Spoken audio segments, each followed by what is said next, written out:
មក pick up មេចេញពីពលាននេះពងដើរចេញមកឯនោះពួកចុចទូរស័ព្ទមកចុចរោអត់ដឹងថាខ្ញុំឈរនៅពីមុខអីមករយៈនេះអត់សូវបានផុស pre wedding ទេបងប្អូនទាំងអស់គ្នាជឿរវល់ការងារឲ្យបងគោប្រាក់ឡើងចង្អៀតដៃហើយ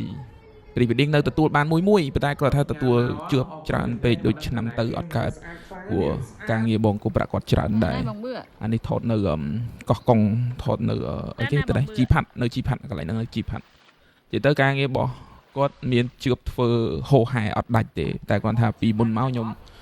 ទទួល pre wedding ច្រើនជាងអញ្ចឹងណាតែគាត់ថាឆ្នាំនេះការងារគាត់ខ្ញុំធ្វើ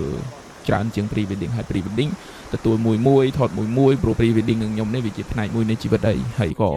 ថ្ងៃក្រោយទៅមានរបរអីក៏នឹងទៅធ្វើដែរ pre wedding គឺថាថតមួយថតមិត្តភ័ក្តិថតបងប្អូនឬក៏ភ្ញៀវក៏ដោយតែគាត់ថាទទួលបានមួយខែមួយអីចឹងណាព្រោះជួយចិត្តថត pre wedding ហើយវីដេអូរបស់គាត់ខ្ញុំនេះកាត់វីដេអូនៅអឺរ៉ុបនៅអីវីដេអូនិយាយបាវង្កាយដែលបងប្អូនអរគ្នាឃើញហ្នឹងចេញពីដៃខ្ញុំទៅហើយខ្ញុំអ្នកកាត់អីតន្ត្រីណាតន្ត្រីឲ្យមានសេចក្តីសង្ឃឹមមកបើកាត់តវីដេអូខ្ញុំពេលខ្ញុំបាននិយាយចឹងមកដាក់តន្ត្រីអីបាត់អីចឹងហ្នឹង